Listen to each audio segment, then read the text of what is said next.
നമസ്കാരം. Raf talk ക്രിക്കറ്റിലേക്ക് എവർക്കും സ്വാഗതം. ഇന്ത്യയും സൗത്ത് ആഫ്രിക്കയും തമ്മിലുള്ള സൂപ്പർ 8 മത്സരം നാളെയാണ്.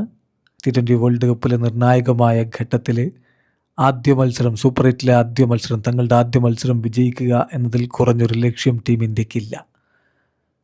പക്ഷേ കഴിഞ്ഞ മത്സരങ്ങളിലൊക്കെ കുറേ സംശയങ്ങൾ ഉയരുന്നുണ്ട്. തിലകിൻ്റെ ഫോമിനെക്കുറിച്ച് സംശയങ്ങൾ ഉയർത്തുന്നവരുണ്ട്.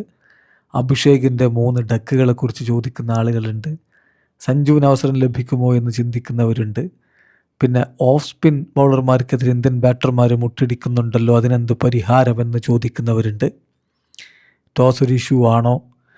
ഹോം സോയിലിൽ കളിക്കുമ്പോൾ പ്രഷർ ഒരു വിഷയമാണോ? ഇങ്ങനെ കുറേ ചോദ്യങ്ങൾ സ്വാഭാവികമായിട്ടും ക്രിക്കറ്റ് പ്രേമികളുടെ മനസ്സിലുണ്ട്. ഇന്നിപ്പോൾ പ്രീ മാച്ച് പ്രസ് കോൺഫറൻസിൽ സൂര്യകുമാർ യാദവ് ഈ ചോദ്യങ്ങളൊക്കെ അഡ്രസ്സ് ചെയ്ത് സംസാരിച്ചിരിക്കുന്നു. അപ്പോൾ അദ്ദേഹം വളരെ കൃത്യമായിട്ട് പറയുന്നുണ്ട്, ഞങ്ങൾ ഏത് തരം വിക്കറ്റാണെങ്കിലും അതിനോട് അഡാപ്റ്റഡ് ആവാൻ തയ്യാറായിട്ട് തന്നെയാണ് ഇറങ്ങിയിരിക്കുന്നത്. ഞങ്ങൾ ഇതുവരെ ട്രിക്കി ആയിട്ടുള്ള പിച്ചുകളിലാണ് കളിച്ചു വന്നത്. സോ ഏത് തരത്തിലുള്ള ബാറ്റിംഗ് ആണ് വേണ്ടത്, ഓരോ പിച്ചിലും വേണ്ടത്, അതനുസരിച്ച് അഡാപ്റ്റഡായി കളിക്കുകയാണ് ചെയ്യുന്നത്. തീർച്ചയായിട്ടും ഞങ്ങളിപ്പോൾ എക്സ്പ്ലോർഡ് ആവാൻ തന്നെയാണ് പവർ പ്ലേയിലൊക്കെ ശ്രമിക്കുക. എന്ന് പറയുമ്പോൾ we need to play smart cricket too. വെറുതെ അടിച്ച് മാത്രം പോയാൽ പോരാ, സ്മാർട്ട് ക്രിക്കറ്റ് കൂടി കളിക്കേണ്ടതുണ്ട്. നമുക്ക് 60-70 റൺസ് അടിക്കാനുള്ള ആ ഒരു ഫയർ പവറുമുണ്ട്. നല്ല സ്റ്റാർട്ട് ലഭിക്കുകയാണെങ്കിൽ നമ്മൾ അഗ്രസീവായിട്ട് പോവുക തന്നെ ചെയ്യും. അതേസമയം ടീമിൽ എനിക്കൊരു തരത്തിലുള്ള കൺസേൺസുമില്ല, പ്രശ്നങ്ങളും ഞാൻ കാണുന്നില്ല. അഭിഷേക് ശർമ്മയുടെ കാര്യത്തിൽ ആശങ്കയുള്ളവരെ കുറിച്ചാണ് എനിക്ക് ആശങ്ക, അല്ലാതെ അഭിഷേകിനെ കുറിച്ച് എനിക്ക് ആശങ്കയില്ല. അതോടൊപ്പം തന്നെ ഇനി വരുന്ന മത്സരങ്ങളിൽ അദ്ദേഹത്തെ നേരിടാൻ പോകുന്ന എതിരാളികളെക്കുറിച്ചും ഞാൻ കൺസേൺഡ് ആണ്. എനിക്കുറപ്പാണ് അവൻ മികവ് കാണിക്കും. കഴിഞ്ഞ വർഷം അവനെല്ലാം നമുക്ക് വേണ്ടി ചെയ്തതാണ്. ഇപ്പോൾ നമുക്ക് അവന് തിരികെ ഫേവർ ചെയ്യേണ്ട സമയമാണിത്. പിന്നെ right arm off spin bowlers ബുദ്ധിമുട്ടുണ്ടാക്കുന്നു എന്ന് പറഞ്ഞാൽ ആര് ബൗൾ ചെയ്യുന്നു എന്നുള്ളതൊന്നും വിഷയമല്ല. ആരോ ആവട്ടെ, റൈറ്റ് ആം ഓഫ് സ്പിന്നറോ എനിവൺ എൽസ് ആരോ ആവട്ടെ, നമ്മൾ ആവശ്യത്തിനുള്ള ക്രിക്കറ്റ് എല്ലാവർക്കെതിരെയും കളിച്ചിട്ടുള്ളതാണ്. ബാറ്റേഴ്സിന് അവരുടേതായിട്ടുള്ള ഇൻഡിവിജ്വൽ കപ്പാസിറ്റിയിൽ ഗെയിം പ്ലാൻ ഉണ്ടാവും, എന്താണ് ചെയ്യേണ്ടത് എന്ന് ഓരോ ബാറ്റർക്കും അറിയാം. പിന്നെ അഗെയിൻസ്റ്റ് ഓഫ് സ്പിന്നേഴ്സ് സ്വാഭാവികമായിട്ടും അപ്സ് ആൻഡ് ഡൗൺസ് അത് എല്ലാവർക്കെതിരെയും ഉണ്ടാകും, സ്വാഭാവികമാണ്. സഞ്ജുവിനെ കുറിച്ച് ചോദിക്കുമ്പോൾ അദ്ദേഹം പറയുന്നത് എവറിത്തിങ് ഗോയിങ് ഗുഡ് എന്നാണ്. സഞ്ജു ഉണ്ടാവുമോ ഇല്ലയോ നാളത്തെ കളിക്ക് എന്നുള്ള ചർച്ച ഒരു ഭാഗത്ത് നടക്കുമ്പോഴും അദ്ദേഹം അതിനെക്കുറിച്ച് തുറന്നു പറയാൻ തയ്യാറായിട്ടില്ല. എവറിത്തിങ് ഗുഡ് എന്നാണ് പറഞ്ഞത്. അഭിഷേകിനെ അദ്ദേഹം പ്രൊട്ടക്റ്റ് ചെയ്ത് സംസാരിക്കുകയും ചെയ്യുമ്പോൾ അഭിഷേക് കളിക്കുമെന്ന് തന്നെ വേണം വിചാരിക്കാൻ. അപ്പോൾ എവറിത്തിങ് ഗോയിങ് ഗുഡ് എന്ന് പറയുന്നു. എന്നിട്ട് അദ്ദേഹം പറയുകയാണ്, ഇപ്പം നമ്മുടെ ടീമിനെ കുറിച്ചുള്ള എക്സ്പെക്റ്റേഷൻസ് അത് വളരെ ഹൈ ആണ്. പക്ഷേ ഓരോ വിക്കറ്റുകളും വ്യത്യസ്തമല്ലേ, ഓരോ പിച്ചിൻ്റെ സ്വഭാവം വ്യത്യസ്തമാണല്ലോ. നമുക്ക് 250+ സ്കോർ എല്ലാ കളിയിലും സ്കോർ ചെയ്യാൻ പറ്റില്ല.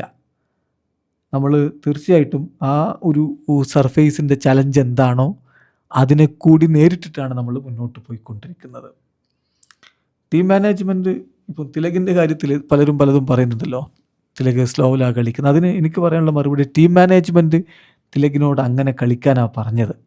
അപ്പോൾ 2 വിക്കറ്റ് വീണ് കഴിഞ്ഞാൽ അദ്ദേഹം സ്വാഭാവികമായിട്ടും ഒരല്പം ബാക്ക് സീറ്റിലേക്ക് മാറി കുറച്ച് ഓവറുകളിൽ അങ്ങനെ കളിച്ചു പോവേണ്ടതുണ്ട്. എനിക്കുറപ്പുണ്ട് അദ്ദേഹത്തിൻ്റെ ബാറ്റിംഗ് രീതിയിൽ അദ്ദേഹത്തിന് തന്നെ ഇഷ്ടമുണ്ടാവില്ല എന്ന്. പക്ഷേ അങ്ങനെ പോവാനായിരുന്നു ടീം മാനേജ്മെൻറ്റ് നിർദ്ദേശം. തീർച്ചയായിട്ടും അദ്ദേഹം നല്ല രൂപത്തിൽ പ്രാക്ടീസ് ചെയ്യുന്നുണ്ട്, ഹാർഡായിട്ട് പ്രാക്ടീസ് ചെയ്യുന്നുണ്ട്. അദ്ദേഹത്തെക്കുറിച്ച് ഞാൻ ഒട്ടും കൺസേൺഡ് അല്ല. ഇനി ബാറ്റിംഗ് ലൈനപ്പിൽ എക്സെപ്റ്റ് ഓപ്പണേഴ്സ് നമ്പർ 3 മുതൽ 8 വരെ ഉള്ള ബാറ്റിംഗ് ലൈനപ്പ് ഫ്ലെക്സിബിളാണ്. ഇപ്പോൾ നോക്കുക, ആദ്യത്തെ 8-9 ഓവറിൽ വിക്കറ്റുകളൊന്നും വീണില്ല, നമ്മൾ നല്ല രൂപത്തിലാണ് കളിച്ചു പോയത്. അങ്ങനെയെങ്കിൽ അടുത്തതായിട്ട് ശിവൻ ദ്യൂബ വരാം, അല്ലെങ്കിൽ ഹാർദിക് പാണ്ഡ്യ വരാം. അങ്ങനെയാണ്, ഫ്ലെക്സിബിളാണ്. ഈവൻ എൻ്റെ പൊസിഷൻ പോലും ഫ്ലെക്സിബിളാണ്. പിന്നെ നമ്മുടെ സ്പിന്നേഴ്സ് എല്ലാ ഓപ്പണൻസിനെതിരെയും നന്നായിട്ട് തന്നെ കളിക്കുന്നവരാണ്. എനിക്ക് ഇപ്പം സൗത്ത് ആഫ്രിക്കയ്ക്ക് മേൽ നമുക്കൊരു എഡ്ജുണ്ട് എന്നൊന്നും ഞാൻ പറയുന്നില്ല. പക്ഷെ നമുക്ക് നല്ല പ്ലാൻ ഉണ്ട്. അത് നല്ല രൂപത്തിൽ നാളെ എക്സിക്യൂട്ട് ചെയ്യാൻ പറ്റുകയാണെങ്കിൽ അത് ഗുണകരമായിട്ട് മാറും. പിന്നെ നമുക്ക് പ്രഷറൊന്നുമില്ല എന്ന് ഞാൻ പറയുന്നില്ല. ഇപ്പോൾ ഹോം സോയിലിൽ കളിക്കുമ്പോൾ ഡെഫിനറ്റ്ലി ഒരു വേൾഡ് കപ്പൊക്കെ കളിക്കുമ്പോൾ നല്ല സമ്മർദ്ദമുണ്ടാവും. അറ്റ് ദി സെയിം ടൈം എല്ലാ ഇൻഡിവിജ്വൽസും കാര്യങ്ങളെ നേരിടുന്നത് വ്യത്യസ്തമായ രൂപത്തിലാണ്. ഞങ്ങൾ കാര്യങ്ങളെ സിമ്പിളായി മുന്നോട്ട് കൊണ്ടുപോകാനാണ് ശ്രമിക്കുന്നത്. പ്രസൻറ്റിൽ നിൽക്കുക, ഗ്രൗണ്ടഡ് ആയിട്ട് നിൽക്കുക. സോ USA-ക്കെതിരെയുള്ള കളി ഉണ്ടല്ലോ, നമുക്ക് നല്ലൊരു വേക്കപ്പ് കോളായിരുന്നു. അത് കുറച്ചുകൂടി ഈ മൊമെൻറ്റിൽ തന്നെ നിൽക്കാനും കാര്യങ്ങൾ നല്ല രൂപത്തിൽ മുന്നോട്ട് കൊണ്ടുപോകാനുള്ള ഒരു വേക്കപ്പ് കോളായിട്ടാണ് ഞാൻ കാണുന്നത്. പിന്നെ ഇപ്പോൾ ടോസിൻ്റെ കാര്യത്തിൽ പറഞ്ഞാൽ ടോസ് ഇപ്പോൾ ബിറ്റ് ഓവർ റേറ്റഡ് ആണ്. ടോസിലൊന്നും വലിയ കാര്യമില്ല.